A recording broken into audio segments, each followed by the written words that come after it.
Alright, so I'm finally back finishing up Burnout Legends pretty much exactly a year after I put it on hold. I just got busy with life things, and then by the time I had time to get back to this, I don't even remember what exactly, but I was sort of in the mood for other games and moved on, but figured it was about time, and here we are. This is the third Burnout game I've played. My first was Paradise, and then after that I did play Revenge. I think was the one after this. From what I from what I saw online, I believe this game is sort of a compilation best of the first three games, and then after that you got Revenge and Paradise. Um, this game's okay. To be completely honest, I like the other two entries better. I will say I did have decently high expectations, I suppose, because the other two were pretty good and pretty unique. You don't really see a game like this that much anymore. I know Criterion kind of moved on to Need for Speed for a while and tried to hit some of that magic, and where some of those games were good, I don't know, I feel like they sort of toned down just the aggression and chaos that they had in Burnout, which kind of makes sense. Because that game has real cars, and I don't know if the real car companies would be thrilled about seeing their cars, just getting all beat up in that to that extent. But sorry about that. Wanted to focus on trying to get the gold medal. I was able, thanks to save states, and I'm definitely curious as to what I'm going to unlock, because it looks like there's one more event not unlocked. This is the last one I have to do, which wouldn't have a gold medal, so there it is. But yeah, as I was saying, I feel like Paradise did a great job with, an open world and that. And Revenge had a really interesting mechanic that wasn't brought back that I haven't really seen anywhere else, where it almost felt like bowling. But I think it was if you're going the same lane as traffic, you can launch the cars in that same lane further into some of your other opponents, which was a really cool idea, which really sort of changed the way you played a little bit even too. So it was a little bit of a shame, but I feel like an open world is a fair trade-off. I will say, I forget the name of the mode, but it was the one that replaced Crash Mode in Paradise. I felt that mode was fine, but I can definitely see, sort of liking Crash Mode better for the detail that was sort of put into it. That's what I figured. I figured it was another Grand Prix. Wonder what the reward will be. Wonder how long it is, too. It's like they try to take it to every track. Or it's just, I think the last one was 4 if they do 4 or 5. But as I was saying, yeah, there was just more. I don't know, Crash Mode just felt more in depth, I guess. Yeah, because is this the same exact track we were just at? I can't tell. That's the one issue I have with this game, is something that I was really excited, especially after playing Paradise, was seeing what they would do without being restricted to an open world. Because an open world can be a great thing, but it also has some limitations and issues. And I was just, seeing them not have to interconnect, different parts of, the layouts of the tracks, and not being limited to, a theme of the area and that. And I don't know, they did get creative with some of them. Like there's an airport level that was fun. There was one of them in Asia. It had like a jungle and like almost looked like a temple casino. I always mess that up. But there was that jungle and temple casino looking thing. which was kind of unique, but I feel like a lot of the areas sort of come back down to highway, generic kind of looking city, to where they don't really stand out. Like, not that I expect Mario Kart level of creativity with this kind of thing, but I don't know. Kind of wish, they stood out like a Mario Kart 1 where I would know right away, just as soon as I load up the track, oh yeah, this is this specific location in the game. They're just not as memorable or stand out-ish as you would sort of want. I mean, honestly, I feel like some of the tracks are almost like their own little areas that sort of connect. Like, if you took away the barriers of a race, it would be its own little open world. Which, I guess it's fine, it makes sense. I think that's how actual tracks are kind of too, so maybe that's what they were kind of going for, but I don't know, I would have preferred a different approach, I think. But what do I know? And this isn't necessarily just an issue with this game. I feel like Revenge had the same issue. I feel like some Need for Speed games have also had that issue.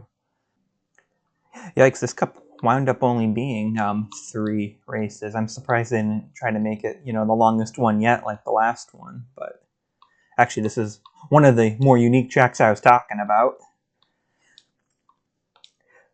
But yeah, I guess another mild complaint I have is, honestly, I feel like the big advantage and fun of Burnout is, once again, the crazy aggression and that you get from the AI and that just type of game or racing that it is.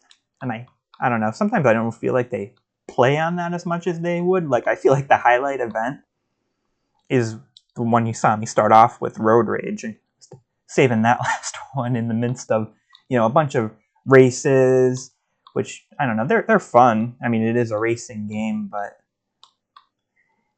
and it does have its own flair being a Burnout game, but I don't know, I kind of wish they took, what they had with Road Rage and either had more Road Rage events or maybe tried to make another event with a similar premise. I really love I know this is later in the series, but I feel like Marked Man missions in Paradise did that perfectly. They were really fun. The pursuit missions were pretty fun in this too, but yeah, elimination and head-to-head are essentially a race. Burning Lap's okay. I mean, I'm not a big fan of like time trial. I think they're kind of boring. But I feel like, at least with Burning Lap, if I remember correctly, do you get, I think, a new car in Paradise for doing them? And then in this game, I feel like they do a really good job. At least if you're, once again, have access to save states, because I can imagine it being more frustrating if you didn't. But they do, like, you're supposed to pretty much boost the whole way if you're going to get that gold medal. So it is fun to, like, have it all on the edge like that. But I can also see where it gets a little frustrating. Like, honestly, I feel like this is a game that really benefits from save states and that sort of thing, because it just gets, I mean, you have very little time to react to, traffic or an aggressive bump and that sort of thing. So it really helps. I mean, it is kind of cheating, I'll admit that, but I think it just sort of helps the fun, especially if you get, hit by like bullshit right before the end and then you get overtaken by everyone. Like, that's really fun to repeat everything over one little mistake late. But I guess you can make the argument you could have made that mistake earlier and not have caught up. But I don't know, I feel like there is rubber banding and that sort of thing in this too. So I don't know, it's hard to say. Final event. But as I was saying, I mean, with this game, it's honestly really impressive. Like, I remember when my friend got a PSP, and I just remember being really impressed by this game and Medal of Honor Heroes too. So I don't know, when I went back later and got my own PSP, those were two of the first games that I got. Actually, there's a funny story about how I got this game, because I ordered it And then the seller, I think it was on eBay, maybe it was Amazon, I don't remember, but the seller didn't admittedly made a mistake with packaging, didn't give it enough protection, so I don't know what the hell happened there. Yeah, you respawned really quick there. The UMD case broke. Oh yeah, I didn't even realize. I thought that was a wall for a second, all those boxes. But like I said, the UMD case broke, and then I contacted, and I was just going to do a partial refund because I was planning to get a new set of UMD cases anyway, because some of the games I got could have used a new one. They were like cracked, but they still worked. Burnouts didn't at all. It was completely destroyed. But and he offered me a full refund, so like I said, I am playing. This is ripped from my original copy, but I did technically get it for free. But obviously, always, rip your own copies and do it the good way.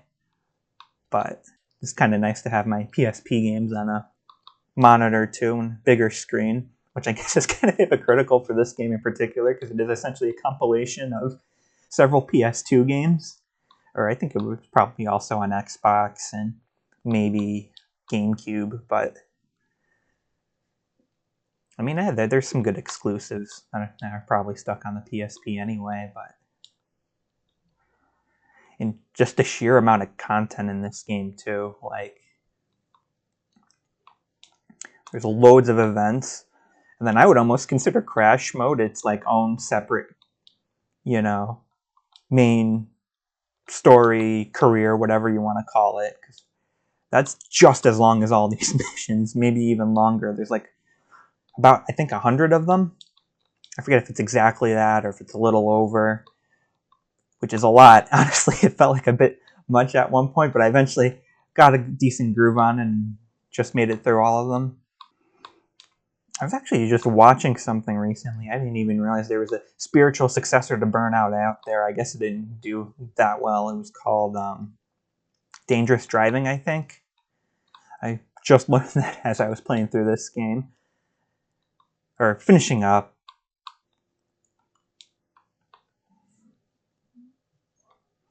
It is a little bit of a shame no one else has really captured the magic, and this is all in the past. I feel like there's still, an audience and fun to be had, innovations to be made with this sort of game.